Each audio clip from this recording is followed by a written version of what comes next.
Welcome to the Stuff and Things Podcast. Your home for all stuff related to your favorite things in entertainment. Now, here are your hosts.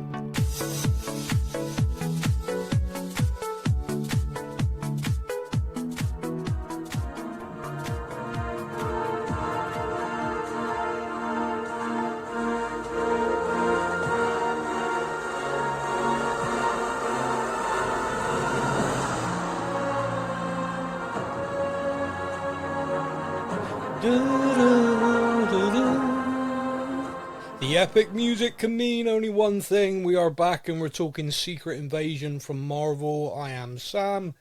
This is the Stuff and Things podcast. Joining me, it's my regular partner in crime. It's Stefan. Hey, buddy. How you doing, mate? Yeah, not bad, you? Yes, can't complain. I mean, I can and I would, but people don't have the time. So we'll just move on. And also joining us, and promoted back to Marvel Superfan, it's Kaylee. Hi. How you doing? I'm good. How are you? Yes, I'm okay. Now, see, I've promoted you back to Marvel Superfan. As ahead of this show, we all have our little chat group and we had a little discussion. Stefan, with the finale, was a little bit, not sure I enjoyed this. Kaylee was, this is awesome. Therefore, I felt I had to promote you. because You're no longer super fan, you're now defender. No, not a defender. The Marvel they're defender. Yeah, they're in New York.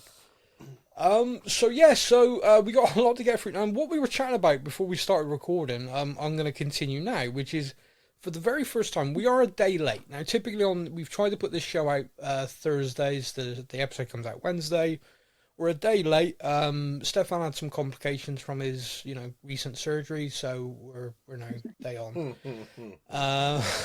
And so One day we've had messages come in. Now this is very rare. It's very rare that we get this, which is, where's the show? That happens if we're late, quite a lot, especially with Star Wars stuff. People get quite irate with me. But very rarely do we get kind of like people emailing ahead of us recording with their opinions and their thoughts and what they want to hear discussed. And so that was kind of strange for me. So it being a day late was kind of like, oh wow, I've read through these. And I've just had a look now on my phone. We had 112 yesterday, and today that I've not opened, we're at 64. That's messages that have come in. People are passionate. I like it. They are passionate as well, and this is the thing, because it is passionate what way? Yeah, but it is a real divide. So all the ones I've opened, there seems to be there's no me in amongst this. Like, I am very much a centrist in all things in my life. I try and stay balanced in everything.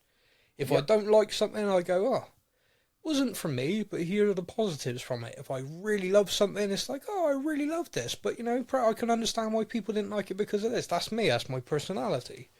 It's annoying as hell. Everyone hates me for it. But with this, I've gone through so many of these messages. It is pure love or it is pure hate. There appears to be no one going, this was good, this wasn't so good, this was for me, this wasn't. It is just, this was amazing, or burn it all down, put Kevin Feige's head on a stick. Which is kind of insane to me. So, Stefan, you had the idea that I scroll through. Now, this is dangerous as well, by the way. Yeah. You had the idea that I scroll through these and I pick just something random. So what I'm going to do is I'm going to hit scroll on my phone, and then, Stefan, you say stop, and whatever one I stop on, I'll read. And then, Kaylee, I'll do the same for you. If it's someone asking for Kaylee to fart in a jar and sell it to them, then just scroll straight past it. So, right, so let me just make this clear. If it's something obscene, which we do get as well, and thank you for that, it makes my day, just scroll past, don't just go to the one next to it. Don't Christmas. Alright, okay, I got you. Right, okay, I'm scrolling now. Stefan, say stop. Stop. Okay, this one is from... Okay, that's a name I can't pronounce. What a great start. Svetlana, I think. Svetlana, you are from Poland but living in London. And Hello, Svetlana says, and by the way, I apologise profusely if I'm saying that wrong. I'm from Bristol. I massacre everything. But yeah, Svetlana says, really, really enjoyed the finale and cannot wait for you guys to talk about it, especially Kaylee. She's like my voice on the show. Isn't that nice? Ah, thanks, Svetlana. Yeah. Yeah, if she said it wrong, have a go at her, alright? She said it too. But yeah, really looking forward to it. I thought the Gaia Gravik fight was epic. I think that's one of the best things they've done on TV. It was movie level quality. So there you go. That was good. Okay. Kaylee, I'm going to start scrolling. Tell me when to stop. Okay. Stop. Okay. Right. Open this one. This is from Thomas. Thomas spelled with a Z on the end. Thomas. Thomas, you're also in London. And Thomas says... Sorry. Okay, Thomas says, what a load of shit. Cannot fucking believe they put that on TV. Did they seriously spend the budget this rumoured? Because if they did, oh my god, who and what people should be fired. The crappy CGI fight was absolute dog shit. Are you telling me they built up Gravik as this amazing villain who's going to have the powers of all the Avengers? No, wait, he's dead. Never mind. Forget the fact we've watched this for 6 weeks. That's over. Move on. Yeah, you're now telling me that Rhodey's been a captive for a long time. So since when? Does that mean all the time we've seen him since, what, Civil War, when he was in hospital robes? That means he's... Oh, this is fucking ridiculous. The more I think about it, the more I think this is the shittest show I've ever seen in my life. Fuck it. Fuck you all. Gosh. Well, Kaylee, you didn't have to pick that one, did you? Oh. Do you know what the funniest thing is? Is that Stefan genuinely didn't enjoy the finale that much, and yet the one you picked was like uber positive, and Kaylee, you did enjoy it, picked the one who was like wants to burn it all down. So there you go. I couldn't have planned that any better. That was just two random examples, and that's what they're all like. They're all like, "Oh, this was great. This Best thing ever. Kill it." Yeah, yeah. Let's have more. Let's never have anything ever again. The MCU's done. Whew, okay, so we do have an episode to talk about. It is Secret Invasion, episode 6. Stefan, the title of the episode was... Home. Correct. So I want to kick off with the runtime. This has been my pet peeve with so many shows, with different... Whether it's on streaming services in general, but mostly Disney stuff. So Star Wars, Marvel, they mess around with the runtime terribly, and it does my head in. And I voiced this a few weeks ago, Stefan, I'm coming to you, and you said to me it didn't bother you because as long as it was quality and as long as, you know, they were doing it, you didn't care if the runtime was shorter. I put it to you now that we had the opening 2 episodes of this series basically an hour long. If you took the commercials out, they're like 50 minutes, so about 48 minutes actual footage. Yep. Followed by the next 4 episodes under half an hour of actual content. Yeah. So what are your thoughts now on the runtime thing? Yeah, that's annoying. Why is it so many things I say at the beginning of show? Like, we start talking about a show, and I say something at the very beginning of it, and by the end of it, I'm like the ultimate hypocrite. Like, 2 examples of that being runtime. It doesn't matter if it gets a bit shorter. As long as it's high quality stuff, it'll be fine. Get to the end of the finale, and I'm like, seriously, 35 freaking minutes for a finale? What? Yeah. All of this build up, and you're going to finish it in half an hour? What the hell? Example B. This show has got the potential to be the best Marvel show they've ever put on TV. You did say End of the finale. Crap. Kaylee, for you, runtime stuff. You know it's been a bugbear of mine. What about you? What do you think? Yeah, it's just frustrating because could they have condensed this to 5 episodes and make everyone happy and averaged it out a bit more equally across every episode? Maybe. Possibly. Maybe that would have made some people happier with the outcome. But I don't care. I really enjoyed it. So 20 minutes, an hour, whatever. But middle finger to all. Yeah, fuck you. I'm happy. Yeah, yeah. What's interesting as well is there are various reports this was originally 9 episodes, and like they filmed 9 episodes. Oh Because- my god, they've cut out like 3/4 of the freaking amount then. Because the actor who plays Gravik was asked in an interview what was his favourite episode, and he said, "Oh, definitely 7." And everyone kind of looked at him, and he was like, "Oh crap, yeah, sorry, it's 6 now, isn't it? Okay, I think it's going to be the stuff in 4 or 5 then." And everyone was like, "What?" And then you had the guy who played Talos said, before it all began, it was originally 12, but they're going to make it 9. And then, of course, after it was announced, it became 6. So, yeah, people are fairly confident that they actually did do 9 episodes. And so this is the edit. So the question I got asked with that is, 1, what the hell happened? 2, is it a budget thing? You know, did they hit their CGI budget and go, yeah, we got to cut that? I don't know. It feels very weird. Did they just read the script and go, nah, we don't need half of this. Let's just well, maybe get rid of that stuff. Yeah, this That's whole a lot. section. 12 to 6 and then 9 to 6. That's a lot. Even if you're going by the theory of they were only like half-hour sort of episodes, that's still an hour and a half of content. Yeah, because that's the other thing. Because if you work on the theory that they filmed 9, right? So let's just say that's the overwhelming theory that's out there is they did do that, but it got edited down to 6.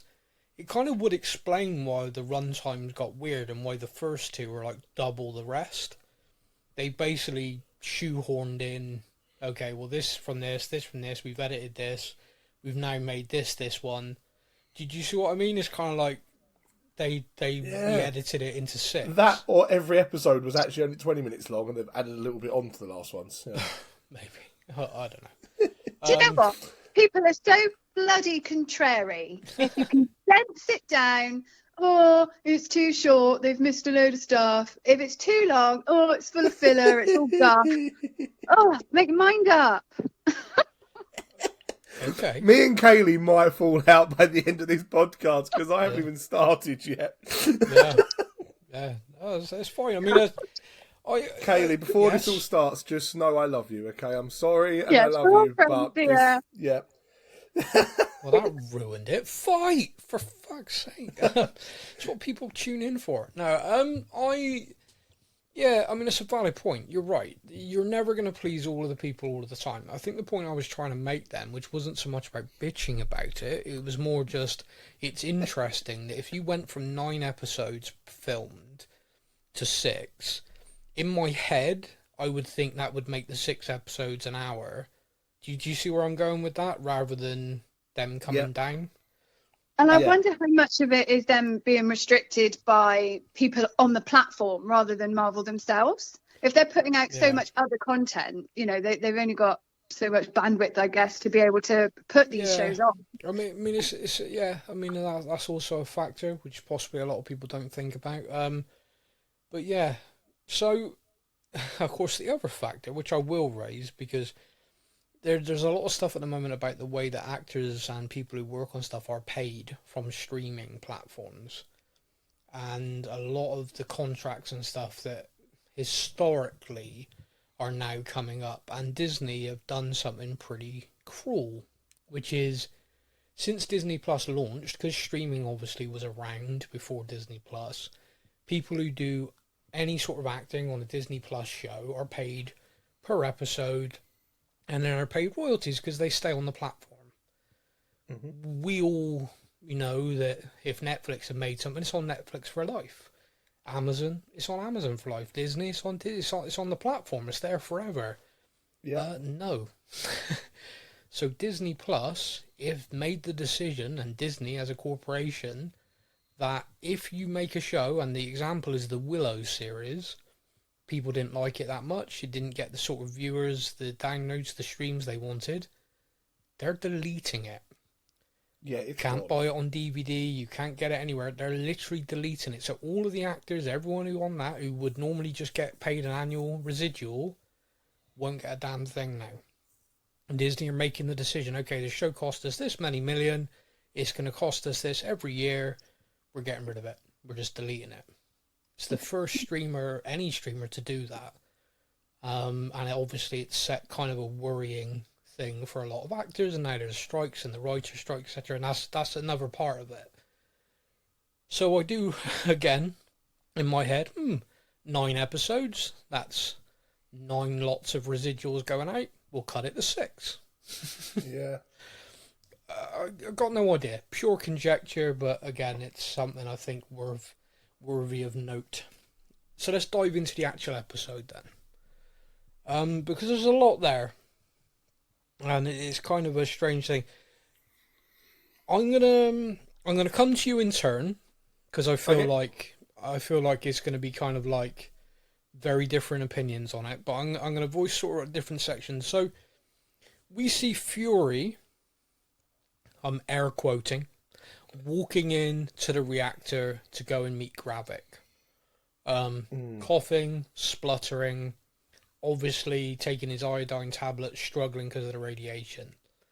And there is, for me, an incredible scene between Fury and Gravik, where Gravik is kind of... It's everything we talked about up to this point, which is Gravik has got a personal issue. You know, it's all been quite clear, and he kind of explains it, how he felt used. And he gives this brilliant example of, you don't recognise this face. And he slips into his Welsh accent quite a lot. Kaylee, are you okay? Yes, I'm fine. Yeah, the Welsh accent does things for her, just so everyone knows. Just for the few thousand people listening, Kaylee, just between us, okay? Yeah. And he for me, I was like, oh, this is great. Like, this is a great scene. And Fury talks about the blip being dusted, how he felt, how he'd actually reached this point where it almost felt like relief. Like he wasn't able to do the things he wanted to do, fight the wars, find the scrolls of planet, and he felt relief that he was dead, he was gone. And I watched this scene, I was like, oh, wow, this is massive, this is character, this is huge. And then it wasn't him. Mm-hmm.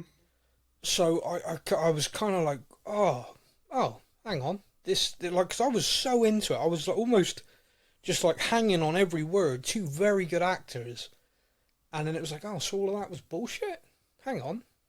And obviously then stuff goes on. So that's just my feeling with that. And I'm mixed. I don't have a kind of, I now hate that because of this. And I don't have, I really liked it. But it's just a kind of, I don't know how I feel about that scene. So, for fun, Kaylee, I'll start with you. What are your thoughts on that scene? Where were you with it? Do you understand why I'm a bit mixed? I do. However, Yes. I don't think the fact that it was ultimately Gaia takes anything away from what we're expected to believe that Fury was feeling. I think that they have built such a strong bond and relationship that she was able to embody him to the point of that actual feeling of that relief. Yeah. During that whole, at no point afterwards did I think the fact that was Gaia talking took anything away from any of the meaning that any of the words that came out of that mouth were. Okay. Does that make sense? I guess I don't have strong feelings either way. I just have a feeling of nothing was removed by the reveal. Why do you think that is? What? Because, like, for me, the thing is kind of it wasn't him. So, she could be guessing. I guess that's how he felt, I guess. Or do you feel that it's with the scroll ability, she literally embodied him, and so she was speaking his truth, but just her doing it? Yeah, the latter, absolutely. Because that's genuinely what I want to believe, I think. I can sit here and pick holes in all of this, right? But if we look at it through a more superficial lens, that's how I'm approaching this, because we can pick holes in anything at any time. But I genuinely feel that those words were Fury's words. Okay. All right. Stefan, I will pass this over to you, focusing on that scene. Do you understand where I was coming from, and what are your thoughts? Yeah, sorry, Kaylee. I was really pissed off. Okay. I think that scene was probably one of the hardest hitting scenes possibly in the MCU. Nick Fury is the absolute ultimate leader of the Avengers, everything. He is the ultimate badass. Yeah. And to see Nick Fury in that sort of way, talking the way he was talking, admitting that, yeah, do you know what? The relief at dying, I haven't got to do this anymore. I could just step back. You know, all of that was so hard hitting and so wow. Yeah. And then it turned out that it was her, and I was like, oh, what the fuck's the point of that? What was the point of all that? I was like, the best bit of MCU TV and character development and everything, it's bollocks. Fury's not in one of those chamber things. She hasn't got access to his brain and everything else like they have with everyone else. Yeah. They've not had that long to be able to sit down and talk to each other and Fury to tell her his entire life story and feelings and emotions. What the fucking point? But don't you think, though, that we saw that side of the real Fury throughout this whole series? He's beaten down, he's had enough, he's tired, he's done with it. There was just that's her embodying that whole character that we've seen throughout these 6 episodes. She didn't quite possibly, but the fact it wasn't Fury doing all that, it really annoyed me. I thought that was so good, and then it was kind of like, oh, it could just be her guessing the whole lot, or it could just be her acting this to kind of, you know, to get a Gravik. And I was like, oh. The only line that made me question, now I'm thinking about it, the only line that really gets me questioning, you know, where that line draws between Fury and Gaia in that scene is when Fury says, you know, I've looked, there is no home to be found. Yeah. You're stuck here. Now, is that Gaia trying to justify everything that's happened up to this point, or is that genuine, you know, is that a genuine Fury? Yeah, is that what actually happened? That's my only thing with that. It's an interesting line because the reason it's kind of like you said a minute ago, you pick holes and all this stuff, and yeah, you can do that. But part of the fun with Marvel stuff is they are very good at weaving things in, and for us as fans, to decipher stuff and that. So people do read into things and they do spend time looking at it. And I saw this on Twitter and I thought it was funny, so I thought I'd share it with both of you. And they're like, so Thanos snapped everybody away and then retired to a garden planet by himself. Anyone else seeing a big open planet? Where Thanos was. And now no one else is. And I kind of laughed because I thought, yeah, you know, and when Fury said that line, like you just said, Kate, I was kind of like, but has he looked? And I think that's part of the question I wish we got answered in this. I don't think he has. I think he was too busy the scrolls. Yeah. Yep. I think he was keeping them here intentionally because of everything. And you get the line at the end about the Kree. Yeah. He ultimately always tried to protect them. So, yeah, I've looked, you know, can't find anything. You might as well just stay here and I can keep an eye on you, you know? Yeah. And this and whilst you're here, I've got this job, and this job for you to do. Off you go. This was something where, you know, we talk a lot about the kind of like, the villains, you know, and it's comic book stuff, and sometimes the villains are the villains, you know, this guy's just over the top, he wants everyone to die. That's fine, that's good. I always like the ones where you can almost see their point of view. Like, they almost get you, you know, like, if they were recruiting, you'd be like, yeah, I kind of get what he's saying, but you're kind of on the fence. I like that. I like challenging it, and I felt with Gravik in this, we were going to get that more. By the end, episode 5 and 6, it was just like, the guy's off, he's unhinged. Do you see what I mean? It's like, but up to that point, I was kind of like, I really want to know why he's like this. This is really interesting to me. This is interesting. And I liked the idea, which didn't happen, so it was kind of like a headcanon, and I'm not being critical because it didn't. This is just something I liked. Fury has used them. So in this, Fury actually is a little bit of a villain. In that respect, you know, he's kind of like, I've looked, there's no planets, ignore that one, yeah, no, that's no good for you, ooh, that one, oh, no, far too hot in the summer, no, you'd hate that place, do you know what I mean? It's kind of, but while you're here, could you just, like, run around, do this for me, do that for me, and so the idea that Gravik was angry, I almost wanted him to have found that out, And then at the end, like this scene with the two of them, I just feel like it would have had something like, I knew. What do you mean you knew? I knew about world whatever it was that you ignored. I found out about world this that you ignored. You just wanted us as your private army. You used us. And then as an audience, we'd have been like, oh, Fury, you son of a bitch. Yeah. See, that's the difference. You see that as villainy, from a Nick Fury. You see that as him being almost villainous with that. I see that as genuine, trying to protect them and give them a purpose. Okay. But you also just kind of, he gets some added benefits. Yeah. He gets them killed going off on missions. Stefan, I think Kaylee might be a villain. There's a villain. Nick There's a Fury villain origin has had story them right getting here. Killed, going off doing missions for him, and they've been dying for him. Yeah, but to be Definite fair, villainy going on there. Well, I mean, Kaylee's point is valid, which is the Kree are hunting them, and the Kree will continue hunting them. So in his head, keeping them on Earth was the safest place for them. He clearly loved Talos. Clearly, that was beyond anything. But and again, this is just a little thing. Did anyone else feel a little bit sad we didn't get to see him grieve Talos?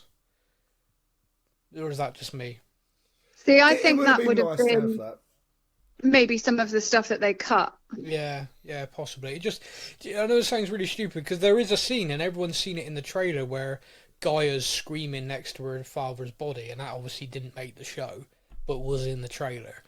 Mm-hmm. But yeah, their relationship was so amazing. Those episodes, those two as actors nailed the best friends thing.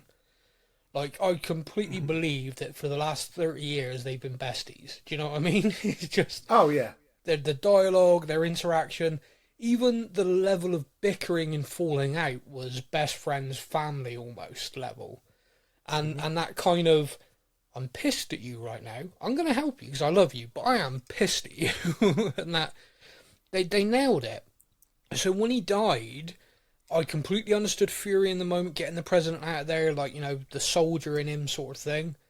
But I kind of wanted that little bit of recognition from him, because he just kind of just kept fighting, which again, it could be the soldier in him, and, off camera he's in pieces. But I don't know, it just felt like it deserved at least one scene where he kind of thought about Talos.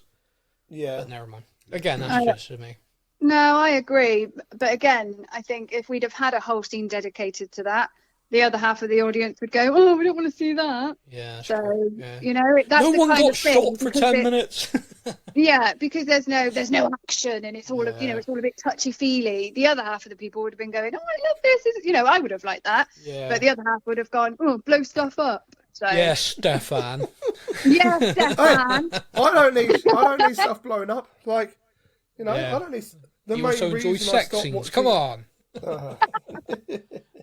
Okay, so yeah, okay, we're kind of divided on that then, but that's good. It's a good discussion. Everybody, feel free to message in. You can get in touch with us via all the socials.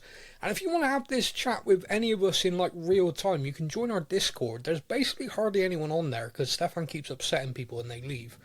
So just jump on. No one's left. Come on in, have a chat. And you can talk to us in real time. Maybe not me, because I'm afraid of everybody. But Kaylee and Stefan are in there a lot, and they chat. They're lovely. Yeah. Anyway, we talked about that scene. I do want to point something out, because I made a note of it, and I just felt, shouldn't have done that. There's a intelligence report. Russian tanks are on the border of Finland and Ukraine. Yeah, that was bad taste. That wasn't needed. I understand that they're trying to kind of show, look, the MCU Earth isn't really our Earth, so therefore, things that are happening in the real world aren't happening over there. But still, surely someone sat there, looked at the script and went, "Oh, guys, do we really want to say Russian tanks and Ukrainian border?" Do we really that's a bit... See, that's what irked me, right? And the reason why it irked me is because someone looked at that and said that was a good idea. Because that line could easily be Russian tanks are mobilising. Yeah. It's the same impact. It's exactly the same thing. You don't need to show anything. You don't need to name a country. But someone decided to name it as like a name check. That's bad.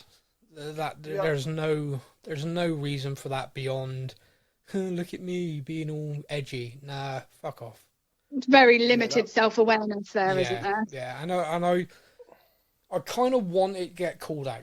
I kind of want people to actually say, look, I enjoyed this show, but that was dumb. And I kind of want them to acknowledge that, because we know with anything that's being made that someone wrote that in a script, someone signed off on that, someone then filmed the scene, edited it, a producer signed off on it. So it's not one person has done that. No one's ad-libbed that line and it's just slipped in. Oh no, how did that happen? Even down to the actor. Surely the actor, as he said that, went, oh, that doesn't feel right. Oh. Yeah, but to be fair, the actor's working for Disney. He probably got, like, you know, house and mouse, don't mess about. You will read the lines! But anyway. So yeah, I just want to say that, and let's leave that, because we all agree that it was in bad taste. Let's move on. Whilst obviously Gaia Fury, as she's currently known, is having this chat with Gravik. By the way, her acting as Samuel L. Jackson was incredible, wasn't it? And the makeup, wow, unbelievable work, totally believable.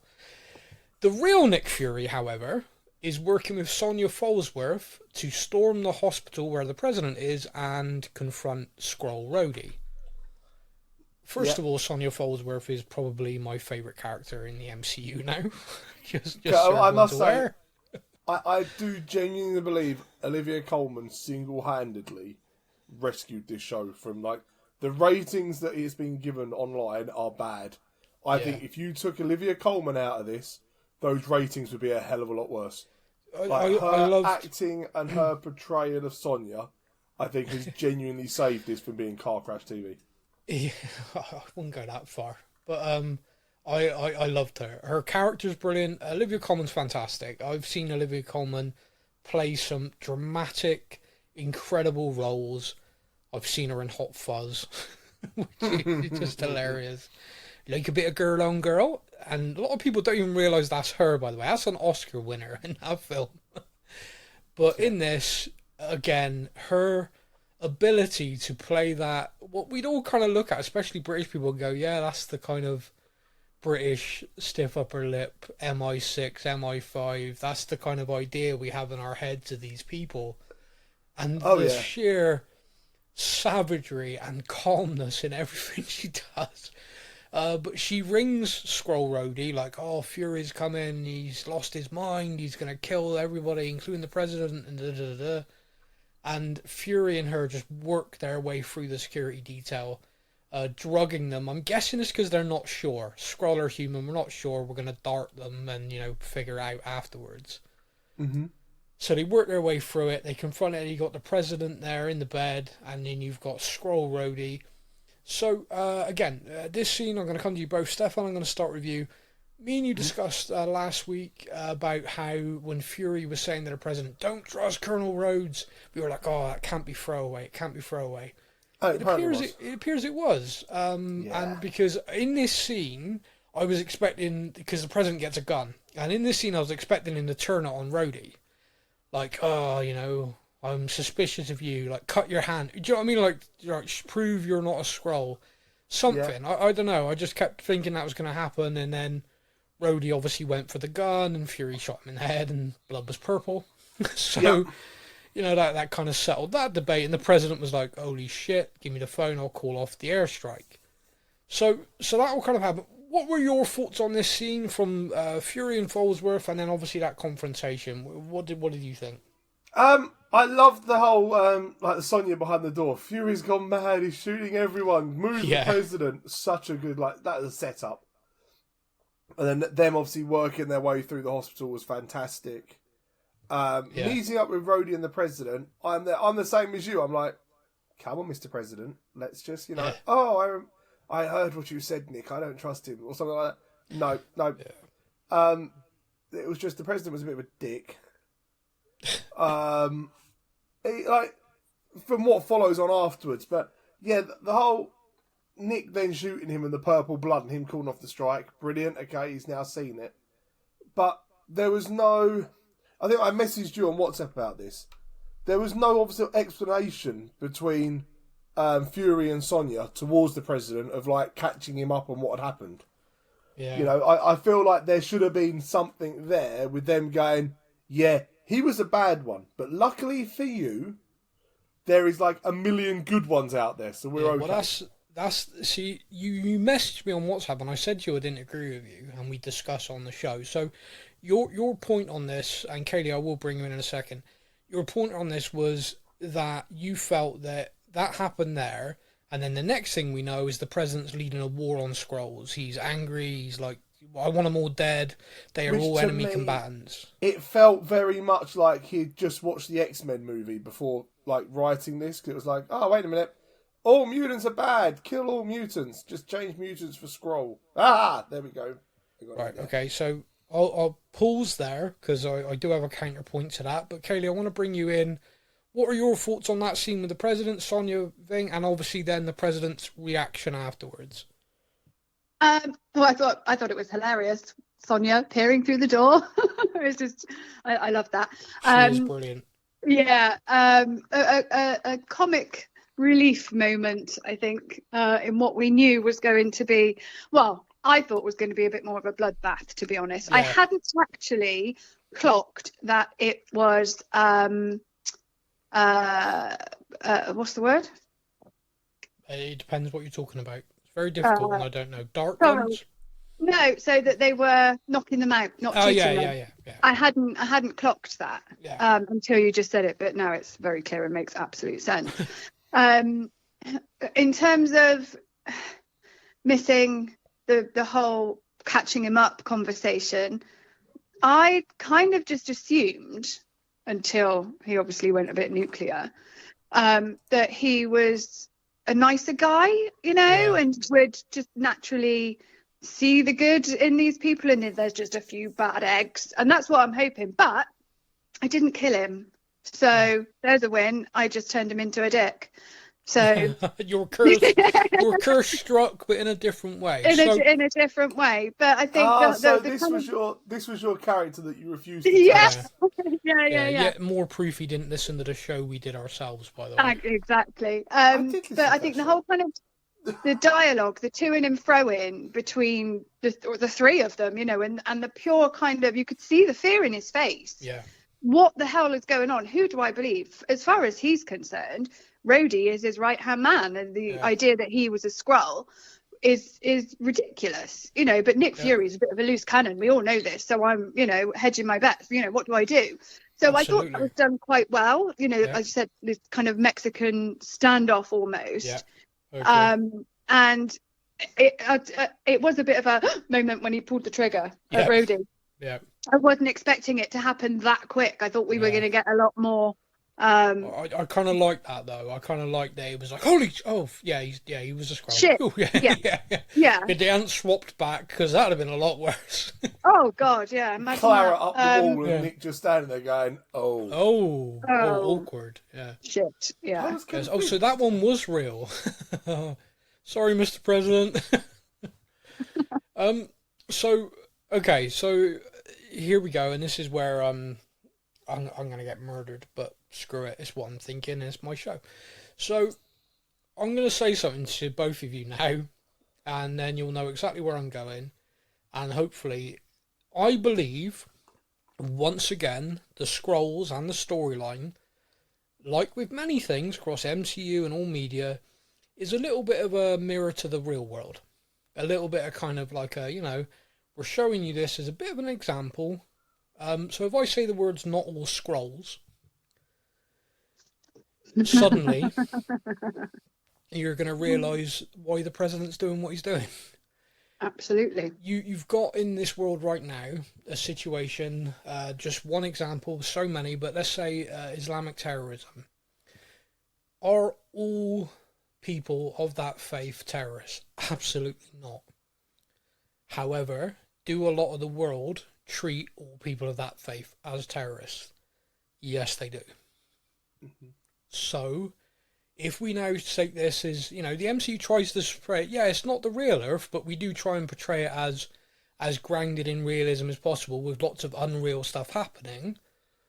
it is not surprising that a president who they just had an assassinate, like the Skrulls just tried to kill him personally, he's going to take that personal.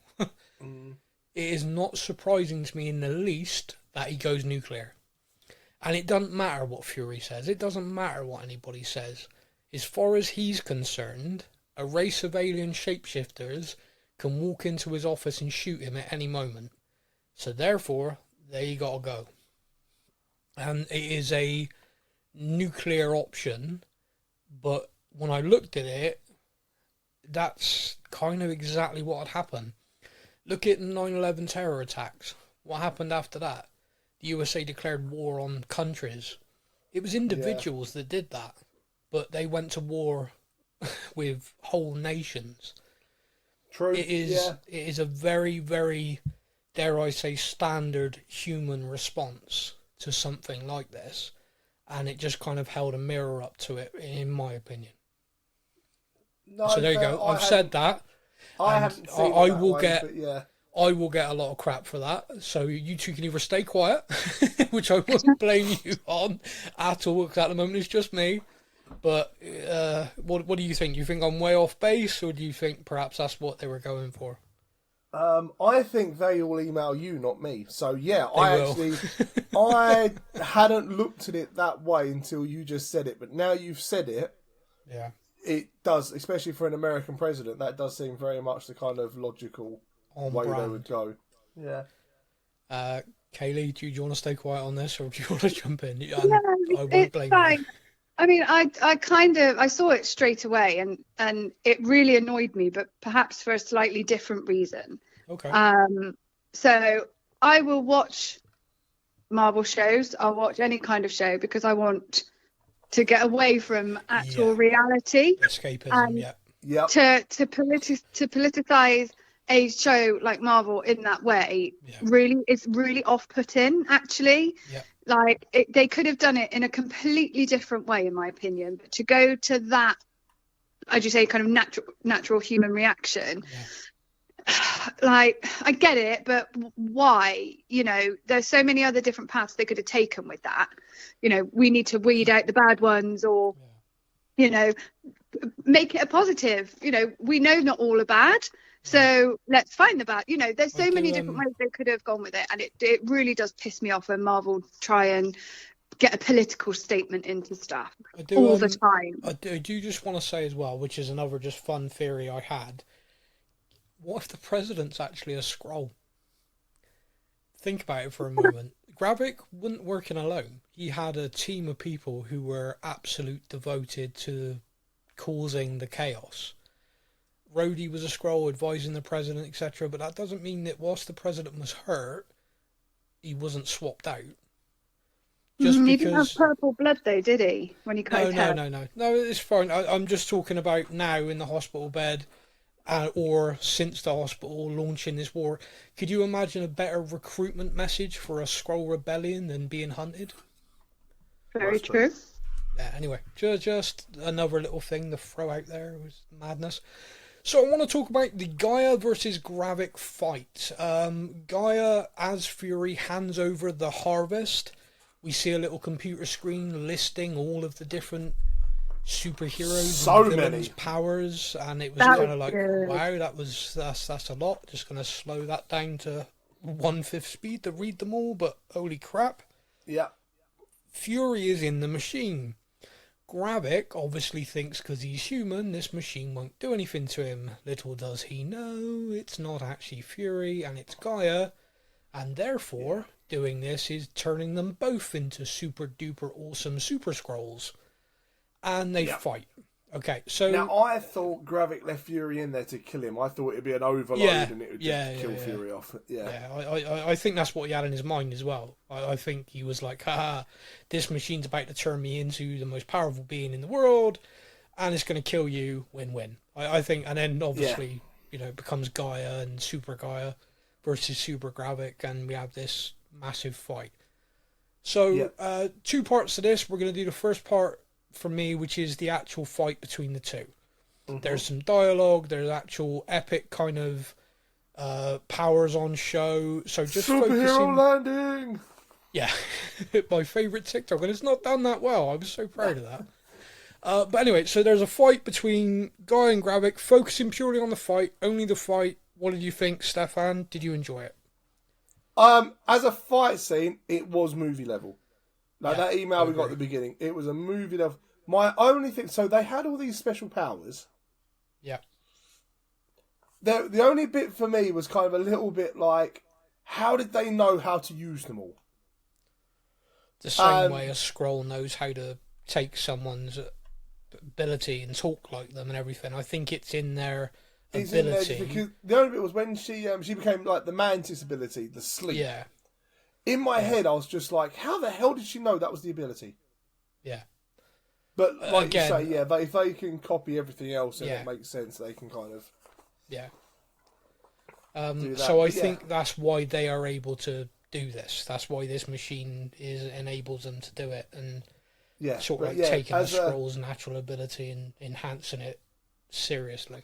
yeah, as a fight scene though, pretty epic. Yeah. Kaylee, what about you from the fight point of view? Did you enjoy it? Oh, I loved it. It was the best minute and a half of the entire series. Yeah. I felt like I finally got the release that I was craving by having it. You know, it was brilliant. And I've seen people online, you know, it's very divided, like you say, people saying, oh, it was crap, and others saying it was fantastic. I'm in the fantastic camp. I thought it was brilliant. And I liked, obviously, the second and third time I watched it, I paid a bit more attention. But that initial, when you watch it for the first time and you're trying to, oh, who's that and who's this, and trying to capture all these little things. But I think they did that very, very well in terms of the characters visually, and that each of them took on. So Steph mentioned Mantis. Now, I think that was a very, very deliberate choice for Gaia, and Marvel making Gaia, giving her that character. Why do you think that? So when you look at the individuals that they become, there's some that are really obvious, you know, or Hulk smash and you know, the Abomination comes out and Korg and, you know, all of those ones. But for her to specifically pull Mantis, I think it's based on the fact that as a woman, she's naturally just more empathetic. And she's got that empathy, and she knew that she could draw that power from Mantis and use it to her benefit. And she did also use Ghost's ability to sort of phase as well, which was quite impressive. So she didn't just naturally go for the big bang, I'm the big I am. She thought about it. It was far more calculating, which actually is probably a bit more scary than Gravik just going. Oh. And that's I'm glad you brought that up. So the fight kind of comes to an end, and Gravik is kind of, you know, monologuing as all good bad guys do. You know, you're just like them, weak like your father, Talos. Now, in my head, the hero, if you like, beats the villain down, throws him in the raft. That's the hero, right? Gaia rips him a new one. Doesn't monologue back, doesn't get into this whole thing. She literally uses her power to cut him in half, like blast a hole. Massive hole in his literally kills him. There was no part of her that was, I'm the good guy here, I'm going to do this. I was kind of shocked by that initially. I was kind of like, oh, holy crap. Like, she just killed him. It wasn't like a fight and he's died from the epic fight. It was, she literally just killed him. And kind of walked off like, scrape that off my shoe. So that's how girls fight, right? Jesus, yes, by calculated, the way. We have our say and we move on. I don't need to make a big song and dance of it. I don't need a big speech. I'm going to do what I need to do, and off I pop. Terrifying. Very exactly. Seriously, she is a villain, Stefan. We're seeing the Kaylee origin story right here. I mean, I have a wife that holds a grudge for about 6 months. This whole get things done and move on from it, I'm not buying that. To be clear, 6 months is nothing. Yeah. But move on from the action. I wouldn't say I'd forget it. No, I wouldn't say I'd forget it. And this is very similar. Do you remember when we were talking about, just a side note here, when we were talking about Wanda and the destruction and what happened with her. And I kind of agreed with that, so maybe I am a villain. I don't know. Yeah, I am starting to worry. So Kaylee's supervillain. Yeah, very. I love that. Love that for me. Superpowers start happening. I'm going to be really nervous if she gets them. So for me, the fight was epic. I loved it. I did think it was movie quality in terms of the visuals. I thought it was brilliant. Her just killing him like that kind of shook me. Like, oh wow, that was, holy crap. It was kind of brutal. So here's the thing from that's playing on my mind. And again, this isn't me being critical. This isn't me saying I loved it. This is just me this is playing on my mind. Mm-hmm. She has got to be now the most powerful being that exists. Yep. The most powerful character that exists. Mm-hmm. Where do we go from here? Like, because if Gaia now decides, do you know what? I'm fed up of not having a planet of my own. Gravik was right. There isn't anyone who can stop her. Yeah, the only other person who could have stopped her was Gravik, and she ripped him out in half. And she's got that within. Sorry, mate.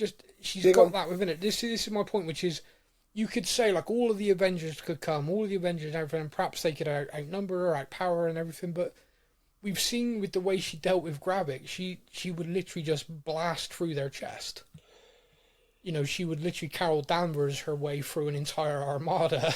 And if they were to hurt her, she's got the Extremis, which will just repair her anyway. Yeah. Which didn't seem to work so well on Gravik, though. I'm guessing the sheer power of that was too much for Extremis, but I mean, I don't know. My out for that. Yeah, please. Is there's never been any discussion around the longevity of these changes. Yeah. So is it you have to continue to enhance? Do you have to keep it topped up essentially? Yeah. Does it wane over time? And is that why she was able to overpower and defeat Gravik? Because ultimately, like you say, that could be an interesting debate, because one of the things we've asked a lot about is, why did they need to keep the humans in the machines to access their memories and stuff? Why did they need to do that? Possibly for Skrulls to continue mimicking, continue to do it at a certain level, they need to keep them around. But then and they age differently, don't they? Yeah. So it would work in a similar way to aging. Yeah. That's my working theory. All right, I like that. That's good. So that helps me. Does that mean that Priscilla's locked in the basement of Fury's house? What? Well, no, she died, didn't she? I mean, do you even watch the show? Well, no, but I'm like, if we're going by the theory of they have to keep going back to the person they are to continue being them. Oh, I see what you're saying. So if then visually, how is Fury's wife? Yeah. Okay. Sorry. No. Not visually. So they can like shapeshift into something and be that forever. Yeah. What I'm talking about is the memories, the personality, the kind of the essence of the person, or in this instance, the powers. You would, in essence, need to keep kind of topping that up. I mean, it's a theory. We're just a thought process. Yeah. I don't know. I'm kind of. I guess Priscilla didn't need to keep up. Or Vara didn't need to keep up. She just took the face and was her, but with that face. So. Yeah. Okay, so we do have that fight. Gaia then frees all of the humans that have been held captive, and we have this moment where, first of all, we get to see Martin Freeman's character again, so he's alive. So I was pleased about that. Straight away. Agent Ross is still there. Yeah, Agent Ross still there, so I was happy about that. But he's next to Colonel Rhodes and says, "Colonel Rhodes, how long have you been here?" Rhodey is in a hospital gown and cannot walk. He does not have his mechanized suit on him, which Tony gave him. Yeah. Which would suggest, and this is purely a suggestion, that he was replaced sometime after Civil War. And that means that the Rhodey that fought Infinity War Endgame was a Skrull. See, now my thing with that is just how different, like, instantly, as soon as we met Rhodey in this show, we all instantly went, "Oh, he's a bit of an arsehole, that's not Rhodey." But what's interesting... He's not been like that in the other show, like the other films and stuff. You say that, right? Think back to Captain America Winter Soldier and when he's talking to Sam. He's not that nice to him. He's not that... But that's before Civil War. Yeah. No, it's not. Winter Soldier? That's the second film. Sorry, no. Oh, sorry.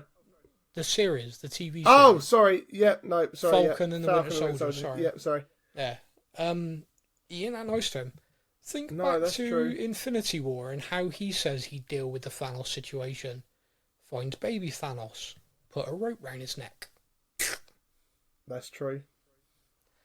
Now, Yeah. Kevin Feige in an interview said it's going to be a lot of fun for fans now to go back and realise, because apparently they told Don Cheadle this a long time ago. And he has been acting in stuff knowing that eventually it would be revealed. Wow. Yeah. Well, at least we know he can keep a bloody secret. Yeah, that was, Kevin Feige in an interview said that a couple of weeks ago. Okay. So that for pretty cool me then. makes me question, was this the long game for him? Because that's a significant amount of time. We're Massive, talking 10 years nearly. Yeah. And the thing that got me the most, the thing that hurts, and Steph will appreciate this, Yep, I know where you're going. is Rhodey doesn't know about Tony. Nope. And that devastates me. It also means that the film or the show Iron Wars is going to be very interesting now. Like, we've all been looking forward to, Rhodey's got his own thing, this is going to be interesting. Now we're going to see the fallout. Now we're going to see the real Rhodey dealing with, he's been away all this time. And we're going to learn how long's it been, what happened to him, how's he coping, learning of what happened. The blip, he has no idea. We hope we're going to learn all this. Yeah. It's taken a long time for them to acknowledge the giant head sticking out of an ocean after a movie. So let's just say we hope that show's going to address all that. True. Okay. And not cut the touchy-feely stuff out. That would be an epic mistake. If that's what they've cut out of some of this, they cannot do that in the next one. No, I agree. The Fury ending is basically he is going back to Saber.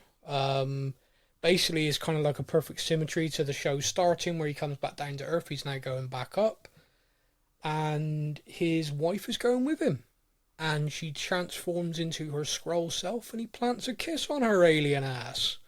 Well, her face. Sorry, her alien ass was expression, not like. I mean, don't get me wrong. What they get up to, consenting adults and aliens, whatever, if that's what they're into, but. He does kiss her, which I think is kind of a great moment, because she had that, would you love me if I was actually wearing my own face? And he said yes, and then he kind of proves it, which is nice. Touchy-feely, I know. It was lovely. He had his eyes closed though, so it's fine. Yeah.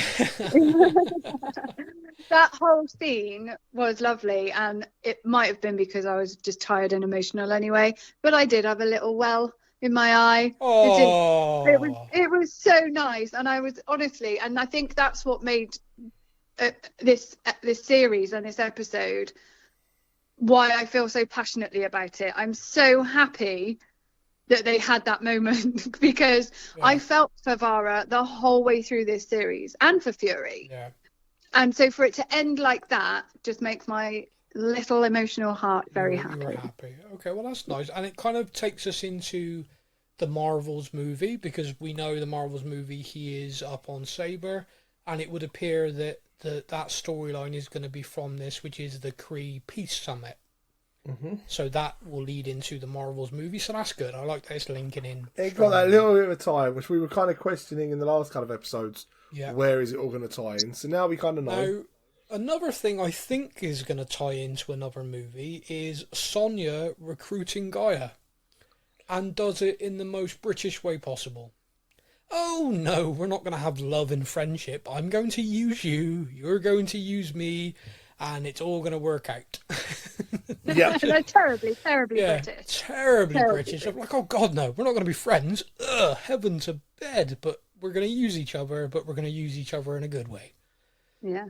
I think that ties into Captain America 4. I think we're going to see those two in Captain America 4. I think the President hunting the Skrulls, I think, is where that whole story is leading. And I think that's why we had that scene. My okay. humble opinion. Possibly. Possibly. I mean, it could go any which way at the moment, but I like that idea. Yeah, well, they called... I know they've renamed it now, but originally Captain America 4 was New World Order. Yes. And I think that kind of lends itself to this, president chasing down the Skrulls. And perhaps you just know that Sam won't be on board with that. Captain America will be very, what are you doing?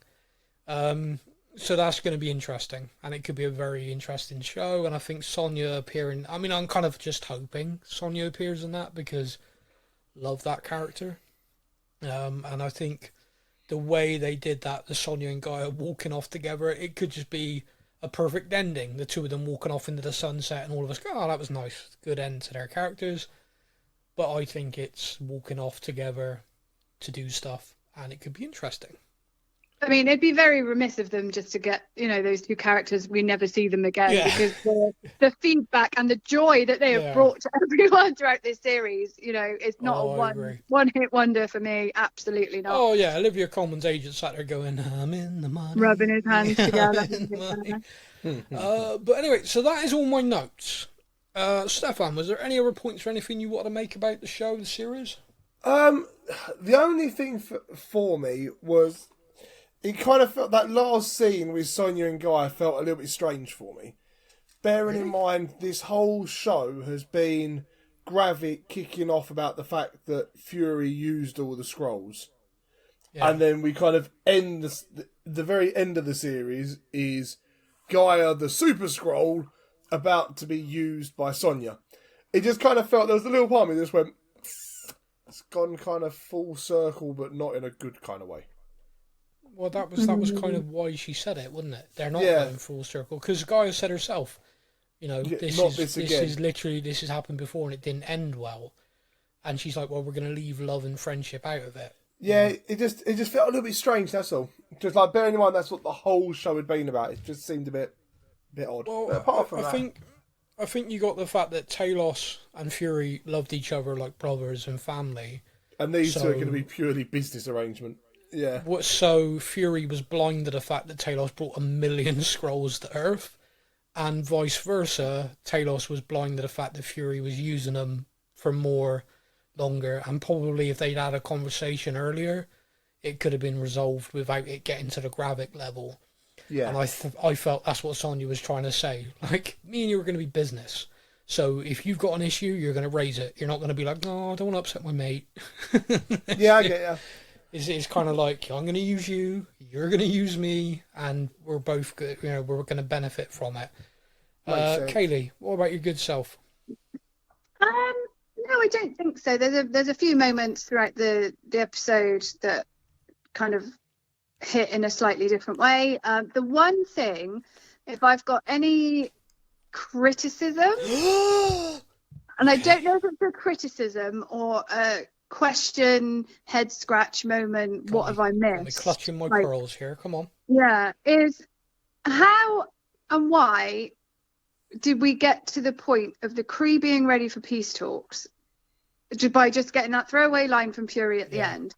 How did that happen so quickly? What have I missed? How did we get to that point? Because everything that I know about them screams they're not interested.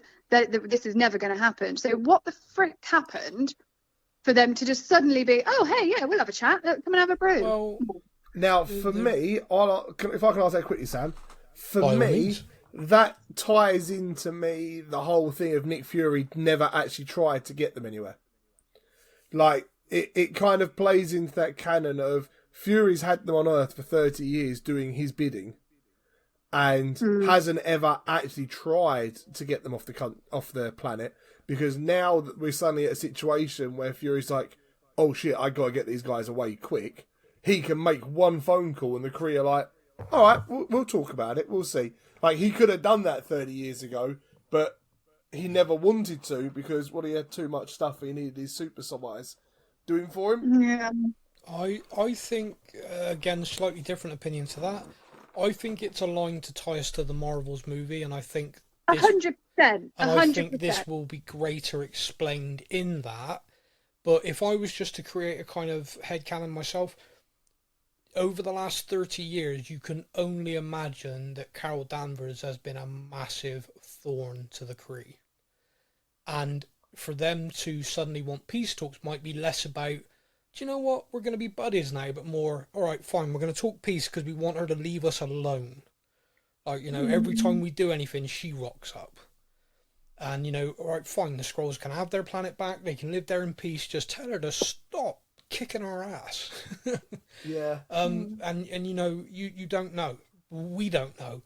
But I think the film The Marvels is going to dive into that, I think, based on the trailer anyway. Yeah, I We agree. shall It just felt like a bit of a throwaway line, and it annoyed me slightly because it was just a bit of an easy out. Kaylee, You know? I am delighted something annoyed you. It makes me But feel other than good. that, the series was amazing. It had fights, it had Fights. villains, it had cameos. Oh, and the other thing, Had a people superhero are ending. fuming about the lack of cameos. I don't really care. Yeah, I'm not fussed. You know, by that. I'm not fussed about that. Otherwise, we'll only watch stuff just to see, oh, who's going to pop up. No, it didn't bother me. Overall, loved it. Yeah. 9 out of 10. 9 out of 10. Wow. Nine So, Kaylee stars out of 10. Yep. on that note, have you, Kaylee, have you seen the Rotten Tomatoes score for this series? I had to look. I saw the one episode. It's like 1.5 or something nonsense. So I don't care about other people's opinions. I've got my own. the final What she episode got a 13%. 13% is the Wow. lowest rated MCU episode ever.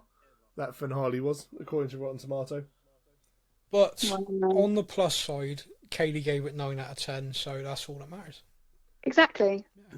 So with the emails that Kaylee gets, are we going to call her rating sock sniffs, or how do I Stop. I don't. I can't say the word. No, I don't. No, that's not. I don't want to think about it. Let's not talk about my feet. No. Don't encourage this behaviour, thank you. No, let's not. Seriously, if you're going to email in asking for any of our underwear and stuff, and yeah, we all get them, please stop. I don't know whether you're doing it because of the Christmas special and you think it'd be a funny message and it'd get read out, but I'm actually going to draw a line. Stop it. I can't keep getting to the emails and going, I don't know if I want to open them or not. One is too many. Yeah, but when there's multiple. But anyway, I do want to, on top of that, I do want to say a big thank you to everyone who does take the time Get in touch with the show. and discuss the show, and discuss what's going on, critique your opinions. I love that. I'll happily reply to them all day. For everyone who sends in different things like the sort of art stuff and the pictures as well, thank you. They're always great and well received. Some of us are a little bit strange, but thank you anyway. It's very entertaining. We will be back to talk about another MCU project, and that will be the Guardians of the Galaxy 3 podcast. I've been promising it for ages. Apologies. The film is released on Disney Plus next week, and we will put a show out very soon after that to discuss it. Hopefully everyone would have seen it by then, and everyone can enjoy the podcast. We will be back talking Marvel things again up into the future, but until then, if you're a fan of us and like hearing our voices, me and Stefan are still talking about various Walking Dead projects. The Ahsoka series from Star Wars begins in August as well. Keep an eye on our socials and we'll let you know what shows are coming. Massive thank you, Kaylee, for joining us, being the Marvel super fan that you are. Thanks for having me. You're very welcome. Thank you, Stefan. Would you like to say goodbye to all the lovely people? Goodbye to all the lovely people and everyone else. Kaylee, would you like to say goodbye? Bye. And we will be back very soon. We meet at last. Unless you have an army crammed in the back of that car, I advise you to go back the way you came. Oh, I haven't come for a fight, Gaia. With your special abilities, it would be a lopsided affair. Who are you? A friend of a friend. Your people need a leader. You all need resources to fight this war that Ritson has launched on your people, and I can give them to you. And let me guess, you're doing this out of the kindness of your heart? God, no, don't be silly. My father entered into a deal like that. It didn't end so well. Yes, well, let's be sure not to repeat the mistakes of Talos and Fury and leave love and friendship out of this. I will use you, and you will use me, and together we'll make this planet safe for both our people. Thank you for listening to the Stuff and Things podcast. We hope you enjoyed the show. You can find us on Facebook or online. Simply search the Stuff and Things podcast to join in our conversation every week.